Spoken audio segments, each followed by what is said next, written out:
En Exitosa presentamos Hablemos Claro.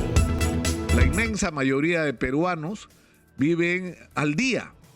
Y esta situación después de la pandemia ha empeorado al punto de que esta semana los reportes ya hablaban de que el 81% de la gente que trabaja en el Perú lo hace en términos de informalidad, es decir, con niveles de inestabilidad absolutamente estresantes, pero además sin ningún tipo de acceso a derechos generados a partir de su trabajo. Creo que hay un problema en el Perú con la incomprensión cabal del enorme golpe que ha sufrido la economía de un sector inmenso de peruanos a raíz de la pandemia. Y que ha revelado además, y esto se ha repetido hasta el cansancio, cómo la pandemia ha puesto en evidencia la tremenda fragilidad de nuestra economía. Es decir, somos un país que ha crecido en términos macroeconómicos de una manera extraordinaria, pero los grandes recursos que han permitido, entre otras cosas, prácticamente triplicar el presupuesto de la República en los últimos 20 años, no ha significado no solamente un cambio de la vida de la gente en términos de tener acceso a la salud pública, a la educación pública de calidad, a tener un sistema de transporte que no signifique, como lo que ocurre hoy, una literal violación a los derechos humanos de las personas, el desplazarse de un lugar a otro, que haya permitido el acceso a agua potable a todos los ciudadanos, o el tener un acceso a una vivienda digna como algo básico y elemental de lo que debería disfrutar o tener acceso cada ciudadano y cada familia. Estamos hablando de algo que va incluso más allá de eso. Es decir, de haber utilizado esa riqueza para generar puestos de trabajo estables, productivos, que agreguen valor a la riqueza que tenemos y que permitan a la gente tener una vida estable y tranquila, con perspectiva y con futuro. La inmensa mayoría de peruanos viven al día. Y esta situación después de la pandemia ha empeorado al punto de que esta semana los reportes ya hablaban de que el 81% de la gente que trabaja en el Perú lo hace en términos de informalidad, es decir, con niveles de inestabilidad absolutamente estresantes, pero además sin ningún tipo de acceso a derechos generados a partir de su trabajo. Y esto es una realidad que tenemos que comenzar por reconocer, porque si no la reconocemos no vamos a producir los cambios. Y hay incluso extremos extraordinarios con respecto a lo que está ocurriendo en el Perú hoy. Nosotros hemos hecho una campaña y la vamos a seguir haciendo para acercarnos y darle voz a las madres que no solamente en Lima, en todo el Perú están generando y han generado miles de ollas comunes que tienen por objeto darle de comer a gente que se quedó simple y llanamente sin ingresos. Solamente en las coordinaciones que se hacen en Lima y fundamentalmente en San Juan del Lurigancho hay más de 1.300 ollas comunes, aparte de las que coordinan los municipios, aparte de las que promueven y apoyan las diferentes iglesias, tanto la católica como las iglesias cristianas. Es decir, estamos hablando de un fenómeno que tiene un nombre, que es el hambre. Hay gente que está pasando hambre en el Perú, que no tiene para comer, que si no existieran estas ollas comunes simplemente no tendrían cómo sobrevivir.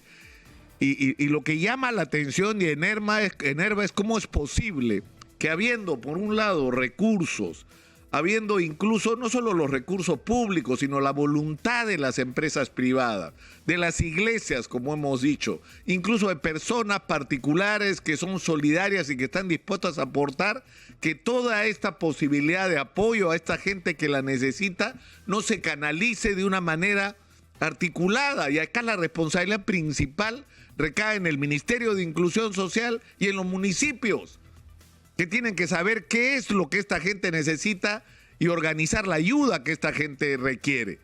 Pero eso es uno de los problemas elementales que tenemos que enfrentar y no dejar en manos de la gente que las ollas comunes se resuelvan como puedan.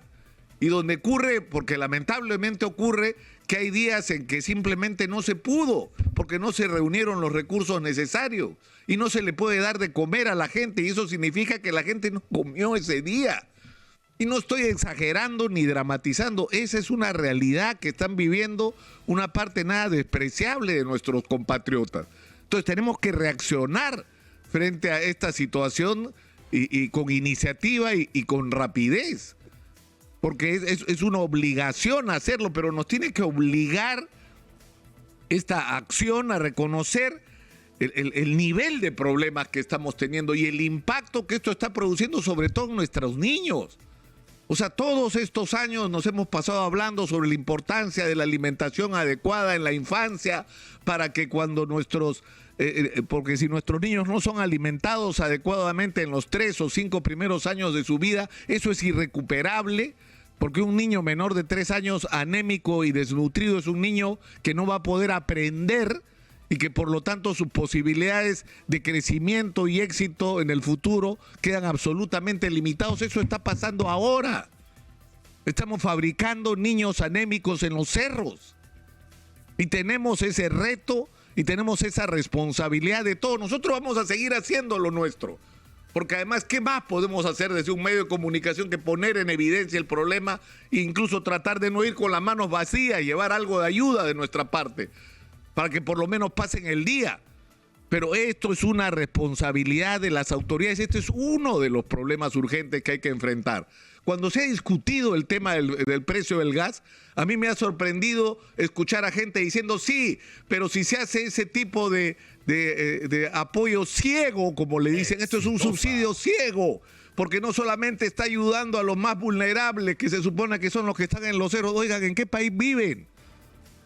¿En qué país viven? Ustedes no se han dado cuenta de que hay gente de la clase media en el Perú que vive seguramente en casas de clase media, pero que ya no tiene ingresos de clase media, porque se quedó sin chamba, porque tuvieron que cerrar el negocio, porque no tienen para pagar sus deudas, porque reciben en el mejor de los casos la mitad o en todo caso menos de lo que tenían de ingresos normalmente, a los que les han aplicado la suspensión perfecta, a los que los botaron del empleo.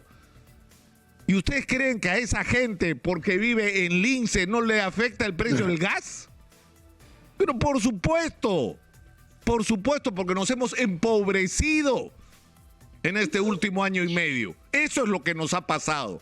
Y por lo tanto, si hay que tomar medidas para paliar la situación económica, no hay que pensar solamente en lo que tradicionalmente han sido pobres, sino en aquellos que, insisto, se han empobrecido a raíz de la crisis. Por las razones ya dichas. Te quedaste sin chamba, cerraste el negocio, te disminuyeron los ingresos. Y eso lo sientes a la hora de pagar tus obligaciones. Y esa misma gente que con las justas tiene que contar el centavo para pagar el gas, ¿ustedes creen que va a tener para pagar las deudas que ha adquirido? Las hipotecas, los créditos vehiculares, los créditos personales, las tarjetas de crédito que no se han usado para entretenimiento. Es decir, el tema del trabajo a distancia, la educación de nuestros hijos o de los hijos de una inmensa cantidad de peruanos en el último año, para lo cual se ha requerido comprar celulares, se ha requerido comprar televisores, se ha pagado con tarjetas de crédito la educación de los chicos. Exitosa. Se han puesto negocios con tarjetas de crédito. Entonces hay que entender que eso también tiene que ser atendido. Hay que extenderle la mano a la gente que debe y no puede pagar, y no paga no porque no le dé la gana, no puede. No puede. Hay que tener una reacción, creo yo. Lamentablemente, ¿qué nos hacemos cuando en el Congreso, que se han pasado chillando que no queremos que se cambie la Constitución, y lo primero que hacen es cambiar la Constitución con respecto al tema de la cuestión de confianza? Lo primero, están desesperados por cambiar la Constitución, pero no era que eso no era urgente, no era que esa discusión había que llevarla con orden. Son otras las prioridades del Perú. Las prioridades de los peruanos no son las mismas que las de los políticos. Son estas de las que he hablado ahorita, las ollas y los créditos. Son dos de las urgencias nacionales que hay en este momento. Y esa debería ser la agenda y la prioridad de los políticos y no lamentablemente lo que nos traen todos los días de aquello a lo que dedican el tiempo, que lamentablemente no son nuestros problemas. Hablemos claro.